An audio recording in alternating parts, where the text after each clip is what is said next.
Hello,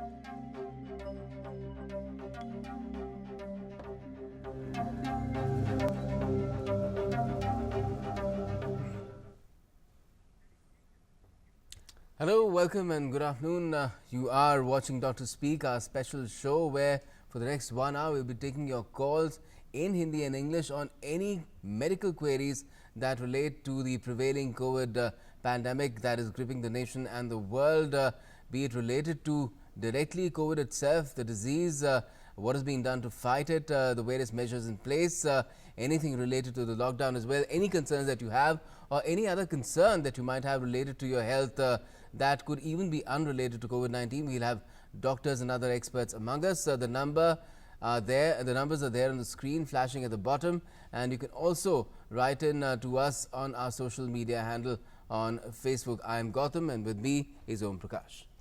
बिल्कुल, तो हमारे इस खास कार्यक्रम डॉक्टर स्पीक्स में आपका स्वागत है। तो इस कोरोना महामारी के दौर में लोगों के मन में लगातार सवाल पैदा हो रहे हैं, क्योंकि लगातार कई नई सूचनाएं भी आती जा रही हैं। तो लोगों के मन में बहुत सारे सवाल हैं और आपकी इसी समस्या का समाधान लेकर हम इस कार्यक्रम में आए। हमारे साथ डॉक्टरों का एक पूरा पैनल होगा और अगर आप हमसे सवाल करना चाहते हैं, आपकी कुछ समस्याएं हैं जिसके बारे में आपके मन में दुविधा है, तो आप हमें फ़ोन करें। फ़ोन नंबर आपको हमारे टेलीविज़न स्क्रीन के नीचे दिख रहा होगा और इन नंबरों पे आप फ़ोन करें। इसके अलावा चाहे फेसबुक है, ट्विटर है, इसके ज़रिए भी आप हम तक पहुंच सकते हैं, सवाल पहुंच सकते हैं और हम कोशिश करेंगे कि आपके जो सवाल हैं उसका समाधान हमारे डॉक्टर आप तक पहुंचाए। हमारे साथ 3 डॉक्टरों का पैनल इस वक्त मौजूद हैं। हमारे साथ डॉक्टर अपर्णा अग्रवाल जी हैं, director professor department of medicine, Lady Hardinge Medical College. हमारे साथ डॉक्टर राकेश कुमार साहब हैं, प्रोफेसर ENT एम्स दिल्ली। और हमारे साथ जुड़ गए हैं डॉक्टर सुभाष गुप्ता साहब, additional professor oncology AIIMS Delhi. आप सबका बहुत बहुत स्वागत है। और निश्चित तौर पर अगर हम बातचीत की शुरुआत करें तो डॉक्टर अपर्णा, मैं अगर यहाँ से शुरुआत करना चाहूँ, ऐसे समय में हम इस तरह की खबरें देख रहे हैं जब कई जगह पे गैदरिंग हो रही है, लोग जमा हो रहे हैं न चाहते हुए भी, मसलन रेलवे स्टेशनों पे, मसलन अगर कहीं बसें चल रही हैं तो वहाँ पे। इस वक्त में ऐसी जगह पे किस तरह की सावधानियाँ बरतने की ज़रूरत आपको लगता है? सबसे इम्पोर्टेंट है जहाँ पर भी गैदरिंग हो, सोशल डिस्टेंसिंग। तो हमको कम से कम 1 मीटर की दूरी बनाए रखनी है अपने आसपास के सब लोगों से। सेकेंड इम्पॉर्टेंट चीज़ मास्क, हम सबको मास्क ज़रूर पहनना चाहिए। थर्ड इम्पॉर्टेंट चीज़ अपने हैंड वॉश या सैनिटाइज़र, तो हमको अपने साथ सैनिटाइज़र रखना चाहिए। मज़दूरों में हो सकता है इसकी उपलब्धि उतनी ना हो, तो गवर्नमेंट ऐसे उन्होंने किया हुआ है अरेंजमेंट, और बाकी और करें ताकि बस स्टेशन पर और सब जगह सैनिटाइज़र्स अवेलेबल हों जिसमें लोग उससे हाथ अपने साफ़ कर सकें। प्लस किसी को अगर कोई भी अगर बीमार है तो ऐसी जगह पर ना जाए, ये हमको ध्यान रखना चाहिए। घर जाने की सबको जल्दी है, सबको उत्सुकता है, लेकिन फिर भी अगर कोई भी सिम्टम्स कोरोना के हैं, बुखार, खांसी, जुकाम, गला खराब, तो सांस की तकलीफ़, तो फिर हमें बिल्कुल वो अवॉइड करना है, कुछ दिन रुक करके जाए। Right. Now, Dr. Rakesh Kumar, what is also happening is that people in this phase are now taking to wearing masks. It's almost becoming a part of our lives. And there are some who believe that once they wear a mask, they have some kind of a force field around them and they don't need to maintain social distancing. Is that the right way to think? No, I don't think that the mask should not give you the false sense of security.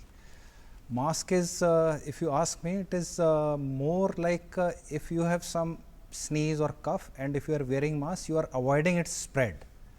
As such, without, as madam has told, that the hand hygiene, the social distancing, so these are important, and if you are following that, then the mask is the third layer of the defense. Only wearing mask and not following the social distancing, hand hygiene will not help. So it should not give you the false sense of security. And the same goes for gloves as well, because a lot of people, especially those who are heading out into marketplaces to pick up, you know, even their daily supplies, vegetables, fruits, they wear these gloves, and and then perhaps again land up in a situation where they might have a false sense of security? G. The important thing is whatever is you are bringing at home or you are coming into contact, you take it as if it is a potential danger or spread. So use your personal hygiene, maintain your personal hygiene, don't touch the things and you touch your face. After touching anything, you have to wash your hand. So even if you are doing something, wash your hand before it and after it. So that is important. Doctor Rakesh, इसको मैं थोड़ा विस्तार से जानना चाहूँगा कि जो mask है वो जैसा कि आप कह रहे हैं कि वो तीसरे नंबर पे आता है जहाँ तक कि कोविड से सुरक्षा की बात है, लेकिन जो बातें अभी तक पब्लिक डोमेन में है वो बताती हैं कि जो कोरोना वायरस है वो ड्रॉपलेट के ज़रिए जो है हम तक पहुँचता है, तो क्या मास्क उसको नहीं रोक पाएगा? जी देखिए, मास्क उसको तभी रोकेगा अगर हम सांस ले रहे हैं मास्क के थ्रू। होता क्या, जब आप मास्क लगाते हो और वो वेल फिटिंग नहीं है तो हम जो अंदर सांस खींच रहे हैं वो मास्क के ऊपर नीचे साइड से एंटर कर रही है। तो अगर वो एंटर हो रही है तो वो मास्क में बेसिकली फिल्ट्रेशन नहीं हो रही है, ठीक है। तो मास्क के बेसिस पे बाकी चीज़ें डिस्कार्ड करना ठीक नहीं है। हाँ, मास्क आपको एक एक्स्ट्रा सिक्योरिटी दे रहा है, तो सिर्फ मास्क लगा लिया और बाकी चीज़ें भूल जाएं, ये बिल्कुल गलत है।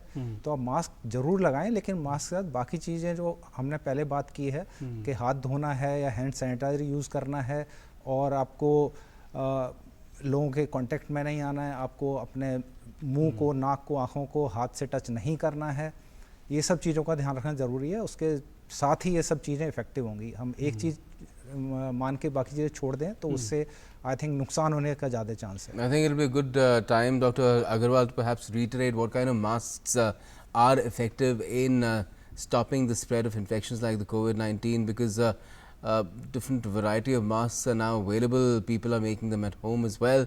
So what are the essentials really as far as these facial covers are concerned? Dr. Agarwal. Masks, we have different types of masks. N95 is what is specially kept for healthcare professionals. Others don't need to use it, and for healthcare professionals also it is a must in situations like ICU where we have aerosol generation. Even in other high risk areas like ICUs, emergencies, we need to definitely wear N95 masks. Second, a little inferior to that, is the 3-layer surgical mask, which we recommend for all sanitation workers, all healthcare workers, all people so-called corona warriors who may come in contact with somebody who is affected in their line of duty. And third is the simple mask that we recommend for the general public, and that is again multi-layered, but the pore size is not specific, and we can use simple cotton cloths multi-layered to cover our nose and mouth. So this prevents infection to some extent. Social distancing is a must along with it, and that is 1 meter distance, because as you all know by now that the particles of coronavirus, they are a little heavy, so they fall down. When they come out through the mouth or the nose, they do not go to 1 meter distance normally, except in situations like special situations in hospitals. They are not present in air for beyond 1 meter. That is why we say that if you are wearing a mask, cotton mask, simple mask, then it is good enough, provided you are maintaining a distance of 1 meter and you are not touching your hands to your eyes, nose and mouth, through which this virus enters our body. Doctor Agrawal, हम देख रहे हैं कई तरह के ऐसे मामले सामने आ रहे हैं जिसमें हमारे पुलिसकर्मी हैं, वो लगातार उनकी खबरें आ रही हैं कि वो संक्रमित हो गए हैं अपनी लाइन ऑफ ड्यूटी के दौरान, अपने कर्तव्य का निर्वहन करने के दौरान। आपको लगता है कि तमाम तरह की वहाँ भी उन लोगों ने अपनी जो है बचाव के उपाय किए होंगे, मास्क लगाया होगा और तमाम तरह की चीज़ें की होंगी, लेकिन आपको लगता है कि इस दौरान जब आप एक दूसरे काम में लगे हुए हैं, लोगों को व्यवस्थित करने में की कोशिशों में लगे हैं, तो क्या ऐसी वहाँ पे चूक हो जा रही है? क्या इस वक्त हम अंदाज़ा लगा सकते हैं? कुछ चूक जरूर हो रही है। एक तो यह है कि mask should be tightly fitting. जो हम लोग पहनते हैं, अक्सर ये देखा जा रहा है कि जब हम लोग मास्क पहनते हैं तो उतने टाइटली फिटिंग नहीं होता है।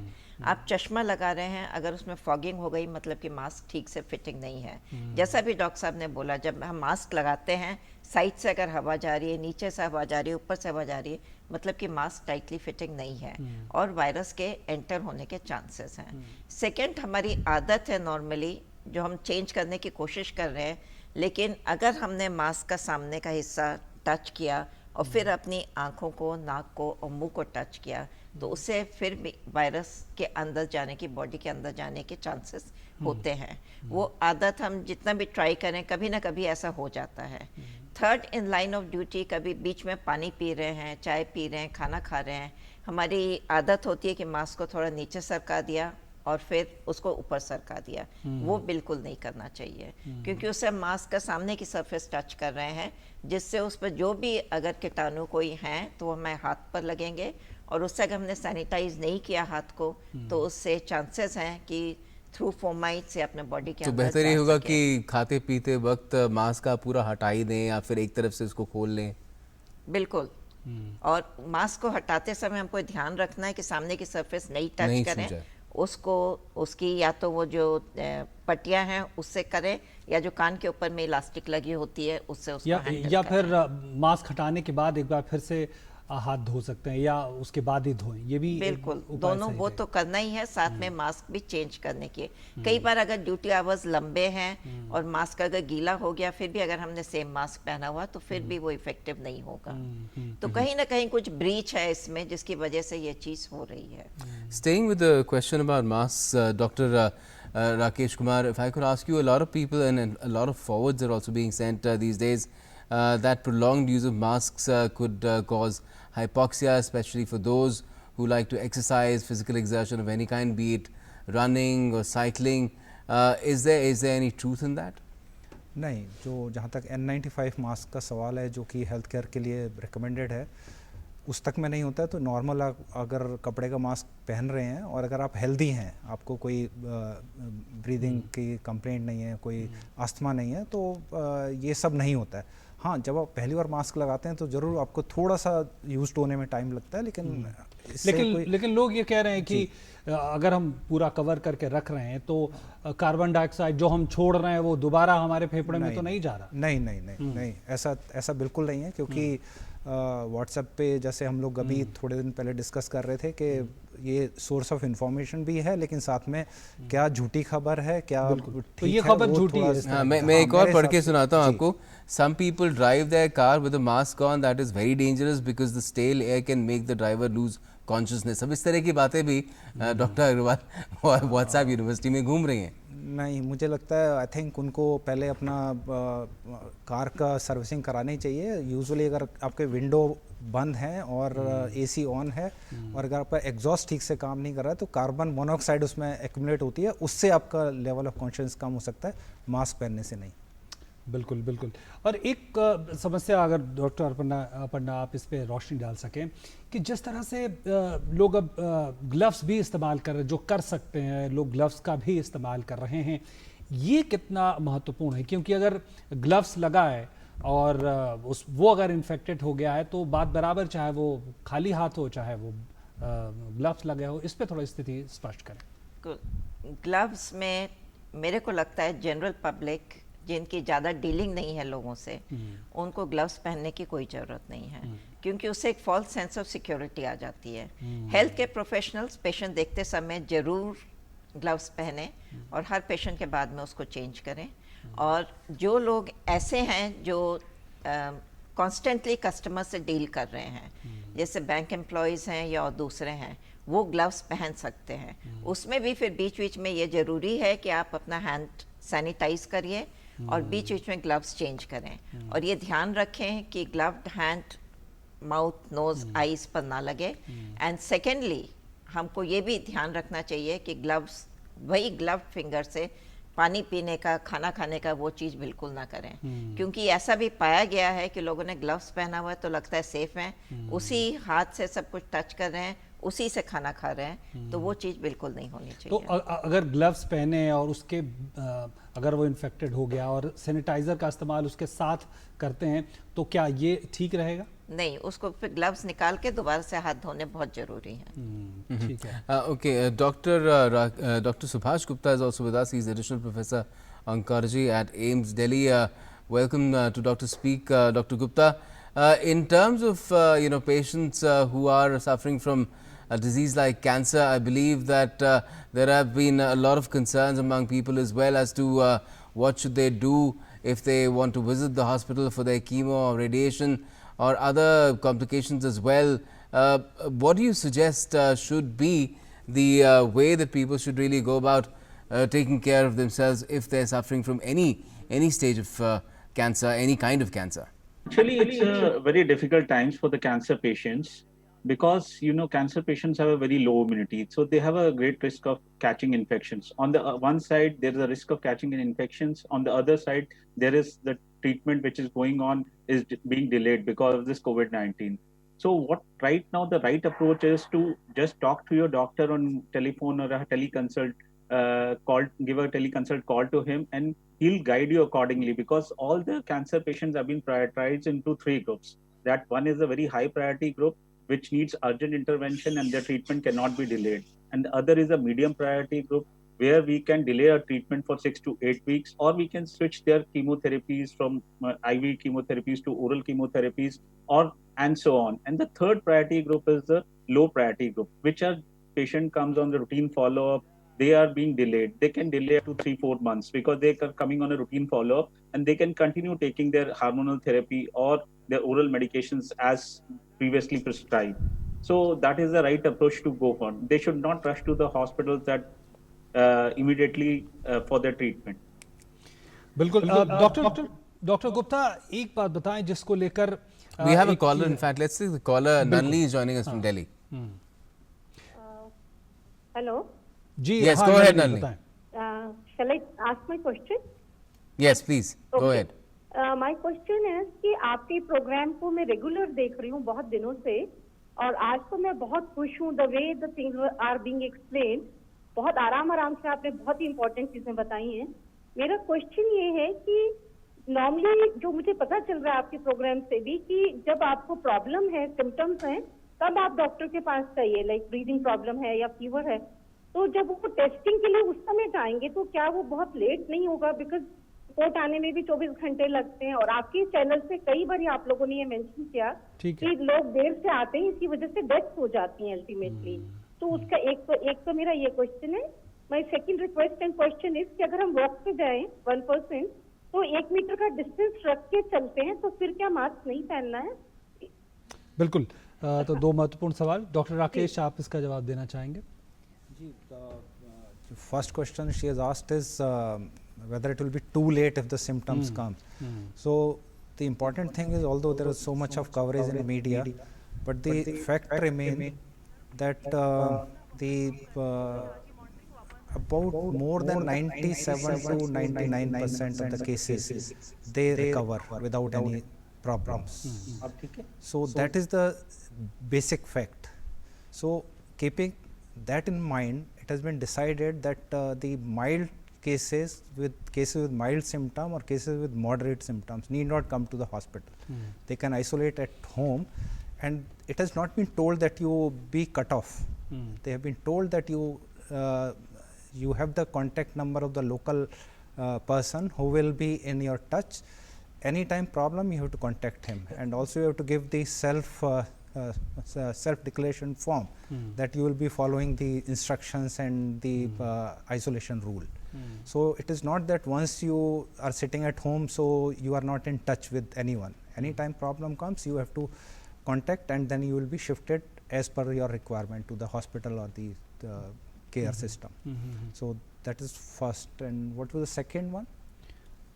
It was about I think it was about masks, distance, right? yes. No, Distance. social distancing. So That if- is one required to wear a अगर mask. हम कहीं जॉगिंग कर रहे हैं या कहीं टहल रहे हैं, तो वहाँ अगर डिस्टेंस रख के चलते हैं तो क्या मास्क लगाने की जरूरत नहीं? देखिए, एटलीस्ट दिल्ली जैसी सिटी में अगर आप डिस्टेंस बना भी रहे हैं तो दूसरा आदमी आपसे कितना पास से निकल रहा है, तो वो कहना बड़ा मुश्किल है। तो एक अगर आपके पास एक्स्ट्रा लेयर है प्रोटेक्शन की, तो क्यों ना यूज़ की जाए। तो We're getting questions on social media as well. In fact, related to masks only. Question is, for how many hours one can use an N95 mask continuously while on duty? Is it necessary to remove the mask and breathe fresh air after 4 hours or so? Dr. Agarwal, would you like to take that question? At a time, if we are feeling uncomfortable, we can take it off in the middle. Otherwise, one shift of duty, we can use the same mask, go home and dry it. Leave it in a safe place and let it dry. So, usually in hospital, in our hospital, we are given a set of 3 masks, which we can use on every 3rd day, each mask. Keep them in separate packets, and then after 3 weeks, we get another replacement of 3 masks. But if it gets soiled, if it gets wet, if it gets sprinkled with any secretions, then we have to discard it and use a new mask. And what about the 3-layer surgical mask? For 3-layer surgical mask, it is not to be reused. We can use it for maximum of 8 hours if it does not get soiled. If it becomes wet or gets soiled, then change it in between. It is not for reuse. It is कई सारे disposable. ऐसे mask हैं doctor पन्ना जो ये दावा करते हैं कि इनको हम फिर से इस्तेमाल कर सकते हैं धोने के बाद। ये कितना आपको लगता है ये सही है? जो कपड़े का मास्क है जो हम घर में बना रहे हैं उसको डेफिनेटली धो करके हम रीयूज कर सकते हैं। तो इसीलिए रिकमेंड किया गया है कि घर में जितने मेंबर्स हैं सबके पास मिनिमम 2 कपड़े के मास्क होएं। एक पहना बाहर से आए हैं उसको धो करके डाल दें, धूप में सूखने दें और नेक्स्ट स्टेप जाना है तो दूसरा मास्क यूज करें। तो कपड़े के मास्क डेफिनेटली रीयूजेबल हैं। जो सर्जिकल मास्क हैं वो रीयूजेबल नहीं है एक्सेप्ट फॉर N95। ठीक है। वो भी धोना नहीं है बीच में। We just allow it to dry and then put it on again, not for washing and reuse. बिल्कुल। एक सवाल और सोशल मीडिया के जरिए हम तक पहुंचा है, डॉक्टर राकेश अगर आप इसका जवाब देना चाहें, कि जो सैनिटाइज़र बाज़ार में उपलब्ध हैं क्या उसका कोई विकल्प हो सकता है, ऑप्शन हो सकता है कि घर में कुछ ऐसी व्यवस्था की जाए? क्या इसके बारे में कुछ जानकारी आप दे सकते हैं? ज़्यादातर जो सैनिटाइज़र अवेलेबल हैं वो 60 to 70% अल्कोहल बेस्ड हैं। तो घर पे वो बनाने का एटलीस्ट मुझे तो आइडिया नहीं है। पर घर पे तो अगर आप हैं तो अगर सोप वाटर से अच्छी चीज़ तो कुछ है नहीं। आपको यानी साबुन बेहतर विकल्प हो सकता है। सैनिटाइजर वहीं यूज़ करना है जहाँ पे आपको पानी या सोप अवेलेबल नहीं है। तो घर पे सैनिटाइजर तो यूज़ करने की ज़रूरत मेरे हिसाब से नहीं है। जी बिल्कुल। तो साबुन जो है एक सबसे अच्छा है उपाय अगर कहा जाए तो। सैनिटाइज़र वहाँ पे इस्तेमाल करें जहाँ आप सफ़र कर रहे हैं या ऑफिस में, या अब बार बार हाथ नहीं धो सकते या पानी की उपलब्धता नहीं है। एक सवाल और मैं जानना चाहूँगा डॉक्टर अपर्णा कि जिस तरह से इस वक्त ये भी बात हो रही है कि अब चूँकि धीरे धीरे कुछ लॉकडाउन खुल रहे हैं तो लोग छतों पे या फिर अपनी गली में या पार्क में टहलने जाएं कि नहीं जाएं, और हालांकि इसमें एक स्थिति है कि वहाँ पे कितनी भीड़ रहती है, लेकिन फिर भी अगर देखा जाए तो क्या सलाह देंगे आप? हम जा सकते हैं, बिल्कुल जा सकते हैं आप, लेकिन हमको 2 चीज़ों का ख्याल रखना है। एक तो डिस्टेंस मेंटेन करके रखें, कम से कम 1 मीटर, मास्क जरूर लगाएं, और पार्क्स में ऐसा कर सकते हैं कि सबके सब क्लॉकवाइज घूमें या एंटी क्लॉकवाइज घूमें, एक ऐसा बना सकते हैं ताकि सब लोग सेम डायरेक्शन में रहें और डिस्टेंस मेंटेन कोई क्रॉस ना करे एक दूसरे को। क्रॉस नहीं करे एक दूसरे को, क्योंकि उसमें डिस्टेंस कम होने की गुंजाइश रहती है। जी। और टाइम ऐसा चूज करें जिसमें कम लोग हैं। बिल्कुल। हमारे साथ एक और कॉलर हमारे साथ जुड़ गए, हर्षित हमारे साथ जुड़ गए हैं जयपुर से। हर्षित, आप अपना सवाल पूछें। सर, मैं पहले तो डीडी न्यूज को इस प्रोग्राम के लिए शुक्रिया अदा करना चाहता हूं कि वो इस प्रोग्राम को हमें हमारे तक पहुंचाते हैं और अपने सवाल पूछने का हमें चांस देते हैं। तो सर, मैं सारिया मैम से किसी से भी सवाल पूछना चाहता हूं कि ये जो अभी सीजनल इन्फेक्शन चल रहे हैं, जैसे वायरल फीवर हो गया और कोल्ड एंड कफ हो गया, और तो सर ये कोरोना वायरस वाला जो है उससे कितना डिफरेंशिएट है, जो उसमें जो होता है कोल्ड और खांसी वगैरह, तो सर उससे कैसे अंतर किया जाए, या फिर कुछ ऐसा कुछ बताइए आप थोड़ा। डॉक्टर राकेश कुमार, आप इस सवाल का जवाब देना चाहेंगे? जी, देखिए, जो कोरोना का इन्फेक्शन है उसके साइन सिम्टम्स और खांसी जुकाम के साइन सिम्टम्स वो ऑलमोस्ट सेम है। तो अगर आपको खांसी जुकाम है तो आप ये मान के चलें कि आपको अपने आप को दूसरे लोगों से थोड़ा सा प्रोटेक्टेड रखना है कि आपका इन्फेक्शन दूसरों तक ना पहुंचे।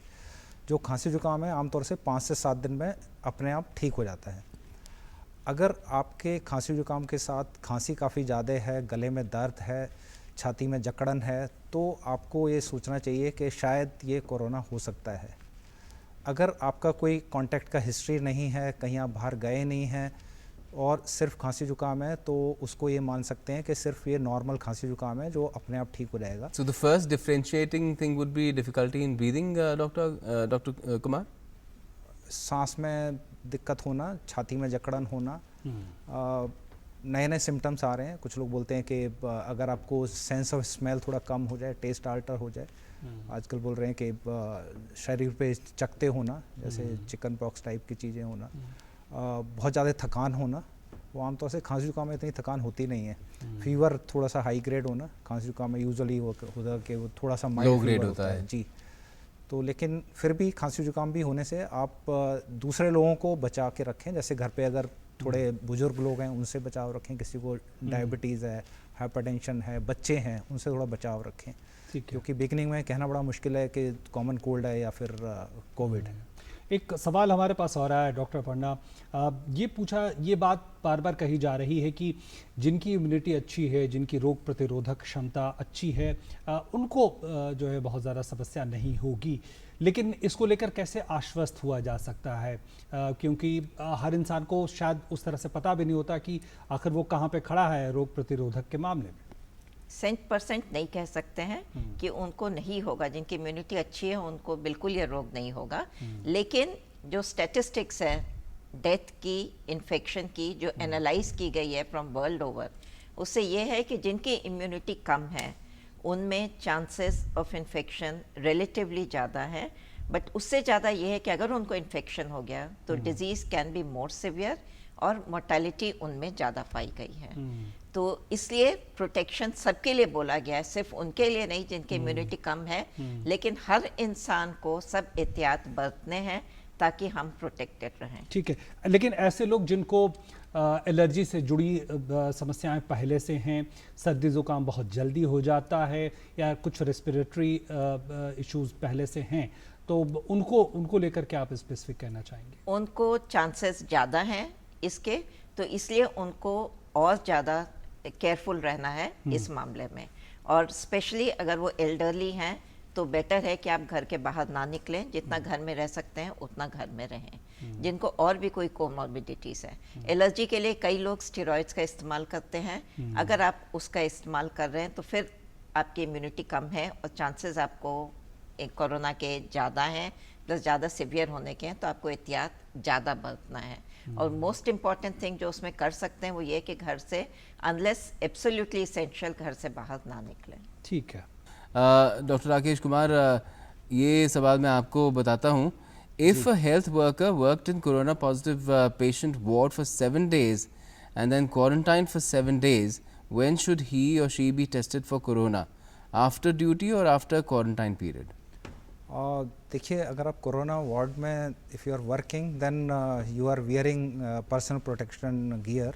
सो अगर आपको कोई एक्सपोजर नहीं हुआ है विदाउट प्रोटेक्टिव गियर तो आपको टेस्ट करने की ज़रूरत नहीं है। टेस्ट हेल्थ केयर और क्वारंटाइन की यूजुअली अगर आपको कांटेक्ट नहीं हुआ, जैसे कि पहले ही हम बात कर रहे थे, अगर आपने मास्क उतारते हुए, पीपी उतारते हुए अगर आपने बाहर का सरफेस टच करके फिर अपने आप को टच किया तो हम उसको एक्सपोजर बोलते हैं। या आपका उस वक्त मास्क नहीं था और किसी पेशेंट ने स्नीज़ या कफ किया है, या आपने उसके साथ 15 मिनट या उससे ज़्यादा गुजारा है बिना प्रोटेक्टिव गियर के, तब आपको टेस्ट की ज़रूरत है। आमतौर से आप काम करते हैं और अगर आपका एक्सपोजर नहीं है तो आप दोबारा आके काम करते हैं। बीच में कुछ दिन का गैप देते हैं, लेकिन सिर्फ 7 दिन के गैप से कोई खास फ़र्क नहीं है। शायद 7 दिन ड्यूटी के 7 दिन गैप दिया तो वो फटीग और उसके लिए है, वो उसके लिए एटलीस्ट कोरोना एक्सपोजर को ऐसा नहीं होगा कि 7 दिन में सिम्टम्स आ जाएंगे, वो कभी भी आ सकते हैं 7 दिन से लेकर 14 दिन तक। ठीक है।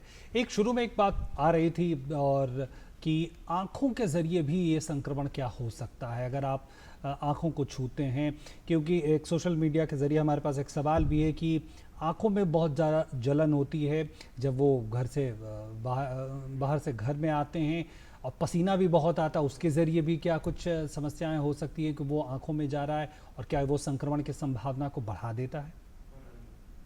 डॉक्टर राकेश जी, ये बात हम लोगों ने पहले भी डिस्कस की थी कि मुंह को हाथों से टच नहीं करना है, अपने हाथ कंधे से नीचे रखें।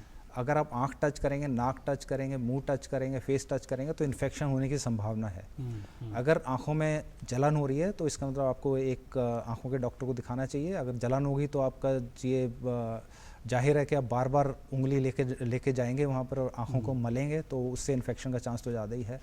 पसीने से मुझे नहीं लगता कि पसीना आ रहा है और आंखों में जा रहा है तो उसकी वजह से इन्फेक्शन हो सकता है। अगर आपने माथे को टच किया, वो इन्फेक्ट हो गया, वहाँ से पसीना ट्रिकल होकर आंखों में आएगा तो फिर ज़रूर इन्फेक्शन आ सकता है। Okay, I'm being told that Dr. Subhash Gupta, Additional Professor Oncology, AIIMS Delhi, has joined us again. We had some trouble getting in touch with him a little earlier. Dr. Gupta, I would be asking our viewers to pose any specific questions related to oncology, which is cancer as well, for you to respond. But right now I have a generic sort of a query related to this outbreak, the pandemic. If you could answer that, can we use UVC box to sterilize mobiles, keys, etc.?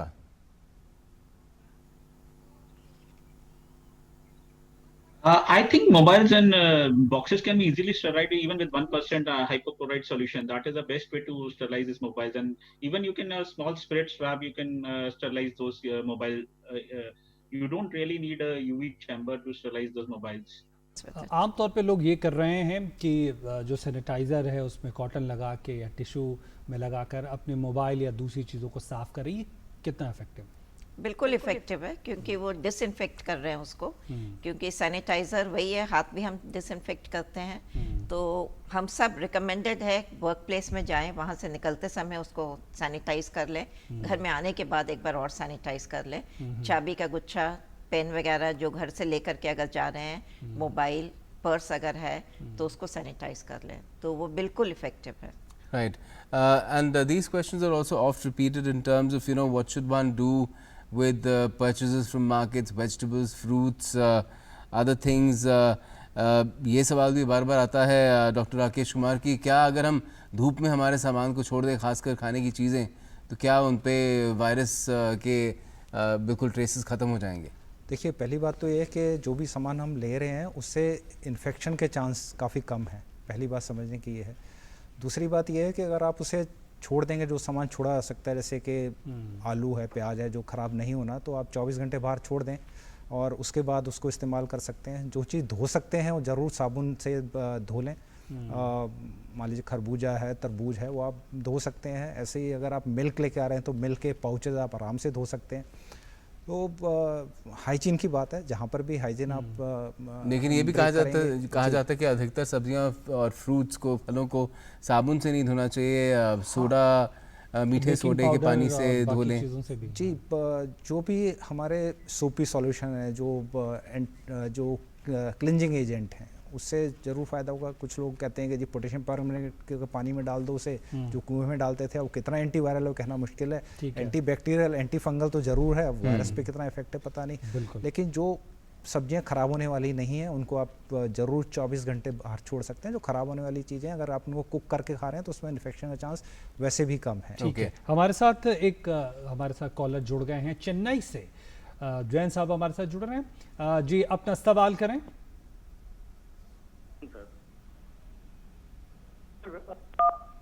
जी बताएं। हुआ था, एक बार फिर से पूछ लें please.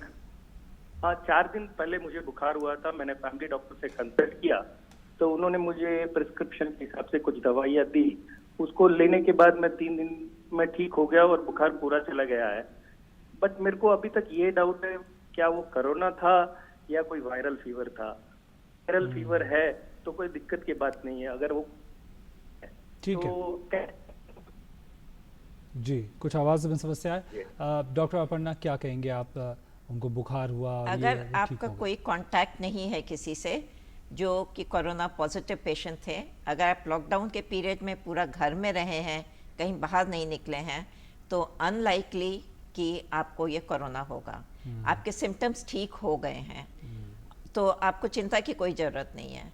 Second, अगर आपका किसी से कांटेक्ट हुआ है जिसमें आपको डाउट है कि भाई हो सकता है कि उसको हुआ हो, आपको मालूम नहीं है, अगर सस्पिशन है तो आप घर में अपने आप को रख सकते हैं 2 हफ्ते तक, बाहर नहीं निकलिए। और बुखार ठीक होने के 3 दिन बाद तक अगर आप घर में हैं, उसके बाद में आप बाहर निकल सकते हैं, तो उसमें कोई प्रॉब्लम नहीं है। So we have another caller joining us. Sandeep is joining us from Bengaluru. Go ahead, Sandeep. Yes, Sandeep, go ahead. Ask your question.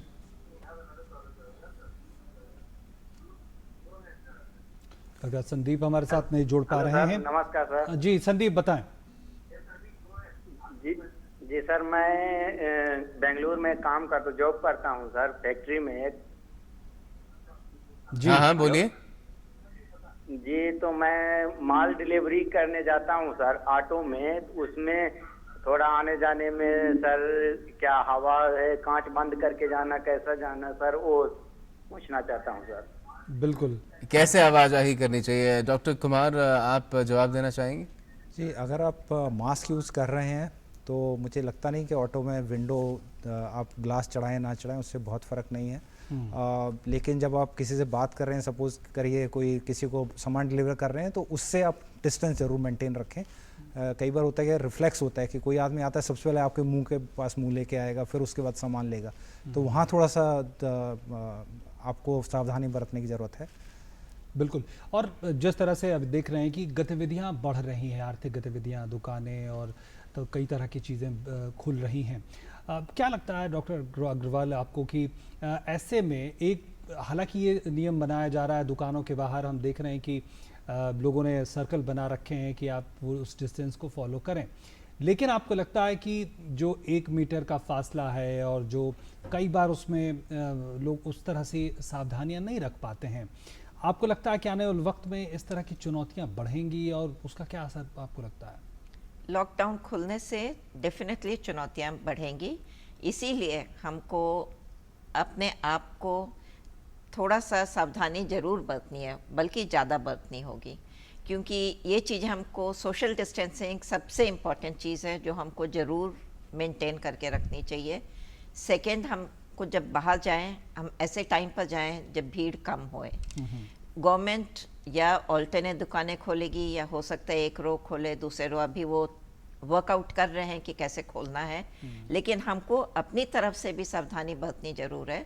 जो सर्कल्स इसीलिए बनाए हैं ताकि हम लोग वो सोशल डिस्टेंसिंग मेंटेन रखें, उसके साथ मास्क पहने, ठीक है, हाथ का हैंड हाइजीन का ख्याल रखें। बिल्कुल। हमारे पास जो अलग अलग तरह के सवाल आ रहे हैं, एक सवाल आ रहा है कि अब बारिश का मौसम अब मेरे ख्याल से 1 महीने के अंदर आ जाएगा, और उसमें क्या आपको लगता है कि क्या ज़्यादा सावधानियां बरतने की ज़रूरत होगी? कोरोना को लेकर कुछ आशंकाएं भी जताई जा रही हैं बारिश में, क्या कहना चाहेंगे आप? बारिश में बहुत ज़्यादा दिक्कत होनी नहीं चाहिए, बट यूजुअली जैसे बाकी वायरल इन्फेक्शन है, जब भी मौसम चेंज होता है तो थोड़ा सा बढ़ जाता है। लेकिन कोरोना के बारे में जब गर्मी आ रही थी उस वक्त भी हम ये बात कर रहे थे कि टेम्परेचर बढ़ेगा और ह्यूमिडिटी बढ़ेगी तो वायरस कम हो जाएगा। तो ये अभी कहना बड़ा मुश्किल है कि बरसात में कैसे बिहेव करेगा, बट मुझे लगता नहीं कि बहुत ज़्यादा चेंज होने वाला है।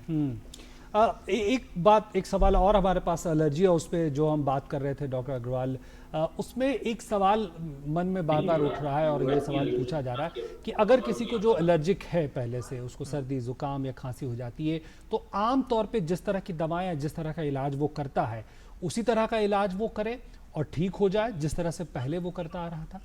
बिल्कुल सेम इलाज करते रहें और उसमें कोई चेंज नहीं आना चाहिए, क्योंकि कई बार ये पाया गया है कि कई लोग जिनको स्टीरॉयड्स लेते हैं उसके बिना उनकी एलर्जी कंट्रोल नहीं होती है बाकी दवाइयों से, तो वो अगर स्टीरॉयड बंद कर देंगे तो उनकी परेशानी बढ़ेगी। तो इसलिए उनको बिल्कुल दवाई चेंज करने की ज़रूरत नहीं है, जितनी उनको रिक्वायर्ड है वो दवाई ज़रूर लें। और ये चीज़ बाकी बीमारियों के लिए भी बहुत ज़रूरी है कि अगर आपको कोई भी बीमारी है उसकी दवाई आप कंटिन्यू रखें। हॉस्पिटल हो सकता है नहीं जा पा रहे हों, कुछ डर के वजह से, कुछ पब्लिक ट्रांसपोर्ट नहीं होने की वजह से, लेकिन आपको दवाई बिल्कुल बंद नहीं करनी है और घर में अपना चेक करते रहें जो भी बीमारी है कि वो कंट्रोल में रहे।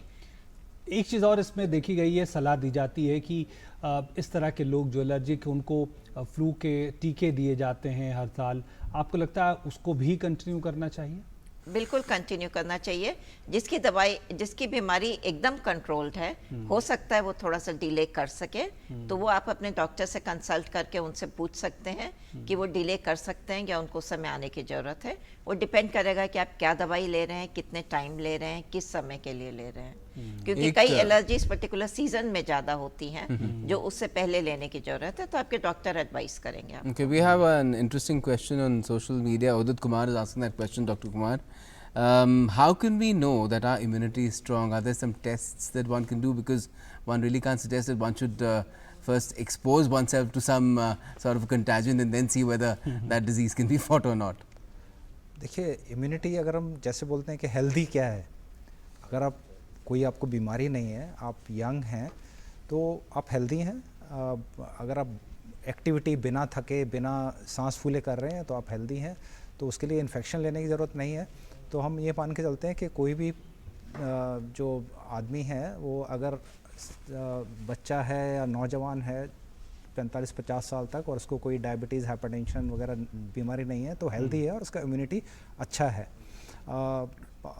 और आप बैलेंस्ड डाइट खा रहे हैं जिसमें आपके फ्रूट्स भी हैं, वेजिटेबल्स हैं, प्रोटीन्स हैं, तो उसको हम लोग हेल्दी मानते हैं और उसका जो इम्यूनिटी है ठीक होगा। अगर इम्यूनिटी कम होने का ज़रूरी नहीं है कोविड ही हो, जिसका इम्यूनिटी कम होता है उसको बाकी इन्फेक्शन भी ज़्यादा होते हैं, चाहे viral infection. And in terms of comorbid conditions, we've known about heart disease, diabetes, it's been commonly mentioned, but what about obesity in general? Would that be considered a kind of a situation, a health situation where one is more susceptible to infections such as COVID? Morbid obesity, probably yes. Just overweight होने से मुझे लगता नहीं बहुत ज़्यादा उससे दिक्कत है, जब तक आप एक्टिव हैं, क्योंकि मेन है आपका एक्टिव रहना, आपका प्रॉपर खाना खाना, जिससे आपकी जो इम्यूनिटी मेंटेन रहे। एक चीज़ मैंने कई लोगों को देखा है जिनको एलर्जिक जिस तरह के नेचर के हैं, का अगर कोई सिम्टम हुआ, कुछ छींकें आने लगी, नाक बहने लगी, तो कुछ दवाएं वो लेते हैं और फिर वो ठीक हो जाता है। आमतौर पे सिट्राजिन मैंने कई लोगों को इस्तेमाल करते हुए देखा है। ऐसे लोगों के बारे में आपको लगता है? मॉन्टेर भी बोलते हैं, मॉन्टेर एलसी बच्चों के लिए बोलते हैं। हाँ, तो क्या वो वैसे ही करें? नहीं, अभी पहले भी ये बात मैडम ने बोला था, जो आपका जिस चीज़ से एलर्जी पहले कंट्रोल्ड है वो आप मेडिसिन लेते रहें। सेट्राजिन से कंट्रोल और ये ले लें, लेकिन एक ही बात ध्यान रखें, सेट्राजिन का असर करीब 24 घंटे रहता है, तो ऐसे नहीं सुबह हुआ फिर ले ली, शाम को हुआ फिर से ले ली, वो ना करें।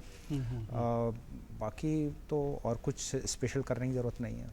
ठीक है। एक और सवाल है, कोई जानना चाहते हैं, please tell day to day symptom in a time frame in the form of day 1, day 2, if that is possible, if one is come in contact with a COVID positive patient.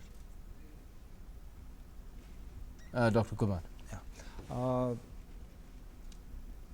There is no hard and fast rule that this symptom will come at that time or no. Usually, like initial, sometime there may not be any symptoms. After exposure, say 2, 3, 4 days, there is no symptom. Then it start with common cold like, and then it start with the breathing difficulty as the infection travels from the nose to throat and the lungs, and then comes the air hunger, and then lack of oxygen in the blood, and then with that the associated symptoms like tiredness, fatigability, and you feel sick, you are not feeling good. So those are symptoms which comes over a period of say 7 days to 10 days. Doctor Subhash Gupta हमारे साथ एक बार फिर से जुड़ गए हैं। Doctor Gupta, ऐसे वक्त में जब हम देख रहे हैं कि लोग थोड़ा बच रहे हैं हॉस्पिटल जाने से और इस तरह की गतिविधियों में शामिल होने से जहां पे भीड़ होने की गुंजाइश हो, आपको लगता है कि जो खासकर हृदय रोग के पीड़ित हैं, या आपको लगता है कि जिस तरह से कई लोग बीपी की दवाइयां लेते हैं, किस हद तक उनको इस तरह के प्रिकॉशंस लेने चाहिए और क्या ऐसे लोगों को आप सलाह देंगे इस वक्त? देखिए, जिन लोगों को क्रॉनिक डिजीजेस से सफर कर रहे हैं या उन्हें बहुत ज्यादा खतरा है, उनको हॉस्पिटल से बचना चाहिए। अगर वो बीपी की दवा लेते हैं तो कोशिश करें कि वो बीपी की दवा का प्रिस्क्रिप्शन अगर एक टाइम लंबे समय के लिए रख लें, और हॉस्पिटल का या तो अपने नजदीकी, जो बिल्कुल ही नजदीक में कहीं है, वहां जाके अपना बीपी चेक कराएं, या फिर अपनी दवाई को नियमित टाइम से कंटिन्यू लेते रहें। क्योंकि अननेसेसरी जब तक उनका बीपी कंट्रोल में चल रहा है, वो हॉस्पिटल में जाएंगे तो कोविड इन्फेक्शन के चांसेस रिस्क ज्यादा होंगे। या कोई और भी मरीज अगर वो सिर्फ फॉलो अप के लिए जाना चाहता है तो उसको अवॉइड करे। अनलेस एंड अनटिल उसको कोई सिम्टम्स हैं या उसको कोई तकलीफ ऐसी है, तभी वो कोशिश करे कि हॉस्पिटल की तरफ जाएं। और घर में भी ध्यान रखें कि अगर वो उनको हाइपरटेंशन है और रिस्क फैक्टर है, तो वो अपने फैमिली मेंबर से भी एक डिस्टेंस बनाए रखें जो कि बाहर काम करने जाते हैं। क्योंकि जो व्यक्ति बाहर काम करने जा रहा है या उसको जाना जरूरी है, उसको रिस्क ऑफ इन्फेक्शन तो है ही, वो बाहर निकलता है। Despite of all precautions there will be still some risk of infection. तो अपने घर से भी थोड़ा आइसोलेशन में या सोशल डिस्टेंसिंग का ख्याल रखते हुए अपना ध्यान रखना चाहिए ऐसे समय में। Right. Thank you for joining us. And Dr. Kumar, again the question about people having general breathing difficulty. If at any point of the day they have any kind of breathing difficulty, despite not having any other COVID-related symptoms, should they be worried? अगर उनको पहले कोई history नहीं है, जैसे if they have someone have the bronchial asthma और breathing difficulty, then they should consult their doctor. But if there is no previous history and now they have the breathing difficulty and tiredness, then probably yes, they have to consult the doctor. And even without fever, without fever they should consult the doctor, and after he sees him, then he will advise what need to be done. बिल्कुल doctor Agarwal, कई अफवाहें चलती हैं और कई अलग अलग तरह की सूचनाएं आती हैं। ऐसी एक सूचना पिछले दिनों सोशल मीडिया पे चल रही थी कि जिन लोगों को निमोनिया हो चुका है और वो ठीक हो चुके हैं, उनमें एक तरह की इम्यूनिटी डेवलप हो चुकी है, एंटीबॉडी डेवलप हो चुकी है, तो ऐसे लोग कम उनको संभावनाएं हैं कोरोना से संक्रमित होने की। क्या कहेंगे आप? ये डिफरेंट वायरस है फ्रॉम द नॉर्मल दिस। जो यूजुअल निमोनिया होता है कई बार वायरल होता है, कई बार बैक्टीरियल होता है। तो बैक्टीरियल अगर निमोनिया हुआ है तो वो तो बिल्कुल कोई प्रोटेक्शन नहीं देगा। जहाँ तक वायरल निमोनिया की बात है, एक अभी रिसेंट पेपर आया है जिसमें कह रहे हैं कि जिनको इन्फ्लुएंजा हुआ है वो हो सकता है माइल्ड प्रोटेक्शन अगेंस्ट दिस, वो भी डेफिनेट नहीं है। लेकिन by and large we take it कि this is a new virus, इसके अगेंस्ट अभी इम्यूनिटी नहीं है, तो कोई भी पहले इन्फेक्शन हुआ है तो वो इससे प्रोटेक्शन नहीं देगा। तो हमको पूरी सावधानी बरतनी है and we have to avoid this. Okay, we have another caller joining us from Delhi. Shubham, go ahead, ask your question. Shubham. Hello. Yes, go ahead. Hello. हम सुन पा रहे हैं शुभम, आप बताएं। हाँ सर, सवाल मेरा ये था, जैसे कि अभी आजकल बरसात होने लगी है। जी, आवाज आ रही है सर मेरी? जी बिल्कुल आ रही है। आप आ रही है, बोलिए, आप अपना सवाल करिए। जी सर, सवाल ये था कि जैसे आजकल बरसात होने लगी है तो रह रहा है कि गर्दन में बहुत सारे इन्फेक्शन की तरह खराश आ जाती है, तो उस कंडीशन में क्या हम कफ सिरप पी सकते हैं? बिल्कुल डॉक्टर अपर्णा। अगर कफ सिरप की ज़रूरत है तो ज़रूर लीजिए। अगर खांसी ज़्यादा है, अगर सिर्फ गले में थोड़ी सी खराश है, आप नमक के गुनगुने पानी का गरारा करिए, उससे आपको आराम मिलेगा। उसमें हर चीज़ का इलाज कफ सिरप नहीं है, लेकिन अगर खांसी ऐसी है कि आपके कंट्रोल नहीं हो रही है तो ज़रूर कफ सिरप लीजिए, सिर्फ गले में खराश के लिए नहीं। एक बात आ रही थी लगातार, खासकर शुरुआती दिनों में, कि वायरस वो गले में अगर आपके है और उसे फेफड़े तक पहुंचने में कुछ वक्त लगता है। अगर इस दौरान आप लगातार गर्म पानी पीते हैं, गरारे करते हैं, तो ये संभावना है कि वो जो है वहीं पे ख़त्म हो जाए। कितनी सच्चाई इस बात में डॉक्टर अपर्णा? एलियोपैथी के हिसाब से हम ये नहीं कहते हैं, लेकिन आयुष मिनिस्ट्री जरूर ये मानती है कि ये प्रिवेंट करता है। जहाँ तक वायरस के मरने की बात है, वो कोई ऐसी स्टडीज़ नहीं है, हमारे पास एविडेंस नहीं है कि गर्म पानी पीने से वायरस मर जाता है। लेकिन आयुष मिनिस्ट्री ये कहती है कि उनके हिसाब से, उनकी साइंस के हिसाब से गुनगुना पानी पीने से प्रिवेंशन में हेल्प करता है। इम्यूनिटी की बात करते हैं वो। इम्यूनिटी के लिए बाकी चीज़ है, ये प्रिवेंशन में हेल्प करता है कि गले में शायद वो वायरस नहीं बैठता उनके हिसाब से। एलोपैथी के हिसाब से इसमें और वायरस के डेथ का कोई एविडेंस नहीं है. We have a couple more questions coming on social media as well. One of them, Dr. Subhash Gupta, if I could ask you, which precautions have to be taken during blood donation in this period? Anything specific one needs to do apart from maintaining social distancing, perhaps wearing a mask? I don't think so. You should take proper precautions. You should wear the mask and the social distancing. That's the two main precautions. You should wash your hands before, and you should make sure that the doctor who is taking the blood and your hand from which hand is properly sterilized, and then the blood sample is being taken out. बिल्कुल. Okay. एक सवाल और सुभाष जी हम आपसे पूछना चाहे थे. लोग घरों में हैं और ख़ासकर जो बुज़ुर्ग व्यक्ति हैं और आम लोग भी, हम देख रहे हैं कि कई तरह की मानसिक समस्याएं हो रही हैं. मसलन कुछ लोगों को डिप्रेशन जैसी चीज़ें और कई तरह की चीज़ें सामने आ रही हैं. आपको लगता है जब इस तरह की मानसिक स्थिति हो, मनस्थिति हो, तो आपको लगता है बॉडी का क्या इम्यूनिटी पे उसका असर पड़ता है और ऐसे लोगों का खास उनको ख्याल रखना चाहिए?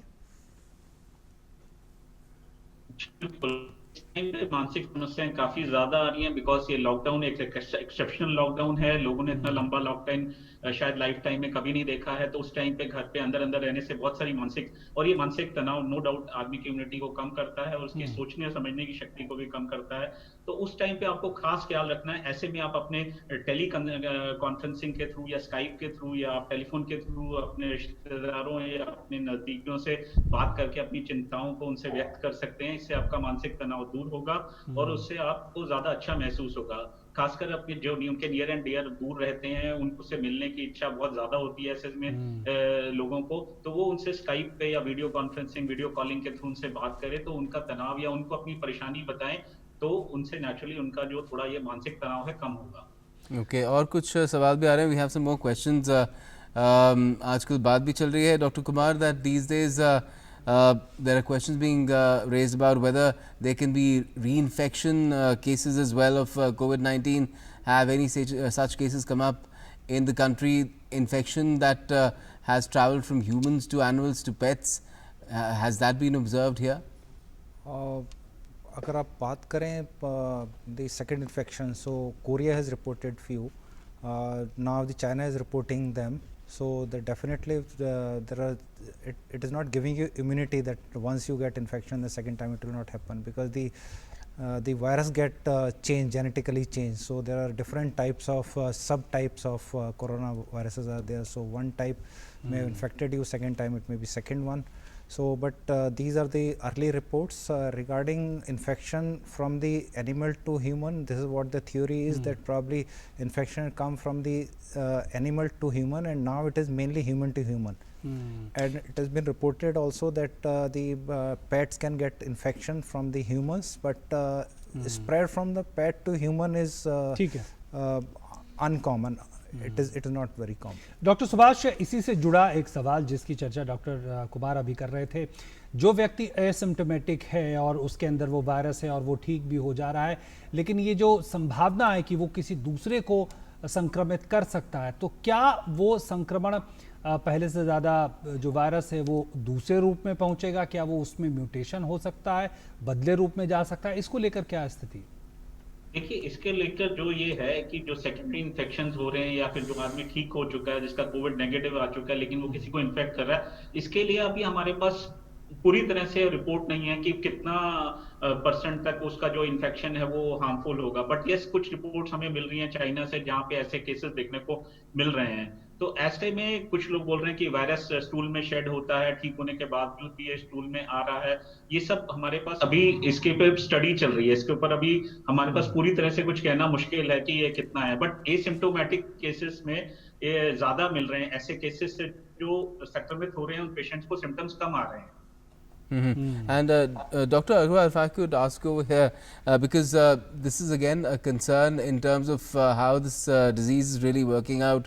Dr. Kumar has just mentioned that there could be other strains as well.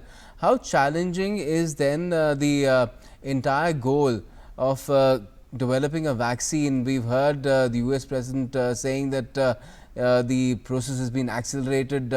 It's now being called warp speed program. Like the Manhattan Project that was there in World War II. He said this is unprecedented. We might have a vaccine by the end of this year. Do you think that is something that is feasible? Normally, in the normal course of time, any vaccine takes about 10 to 11 years at least for manufacturing. Here, because everything is going fast track because of the enormity of the pandemic. So it is urgent, and we don't have any treatment for the virus as yet. We are trying out many drugs, but we don't have any definitive treatment. So it is imperative that we have something to prevent the infection. And for that reason, vaccine trials are getting, they're being done the world over in many countries. They're in different phases of development, and we are accelerating all the phases there. So America is saying that they will have a vaccine ready by the end of the year. We hope we get it as early as possible, but any vaccine, for it to start being before it is marketed, we have many steps which have to go through. और निश्चित तौर पर उसमें एक समय लगेगा, और वो समय भी लगना ज़रूरी ताकि जो वैक्सीन आए वो बिल्कुल फुल प्रूफ और बिल्कुल इफेक्टिव हो। हमारे पास आज डॉक्टर स्पीक्स कार्यक्रम में इतना ही। हम धन्यवाद करना चाहेंगे डॉक्टर सुभाष गुप्ता आपका हमारे साथ जुड़ने के लिए, डॉक्टर राकेश कुमार आपका हमारे साथ जुड़ने के लिए, डॉक्टर अपर्णा अग्रवाल आपका हमारे साथ जुड़ने के लिए। But before we go, let me remind you that this is a daily program. आप रोज़ इसी वक्त 2 बजे दोपहर में आप डीडी न्यूज़ खोल सकते हैं और उसमें देख सकते हैं, अपने सवाल पूछ सकते हैं। नंबर पर आप फ़ोन डायल कर सकते हैं। सोशल मीडिया भी खुला हुआ है आपके लिए। फेसबुक, ट्विटर पर भी आप हमें हमारे हैंडल्स पर सवाल भेज सकते हैं, और हम जो हमारे साथ विशेषज्ञ जुड़ते हैं, the experts who join us will definitely answer all your health related queries. Thanks for watching. बहुत बहुत धन्यवाद।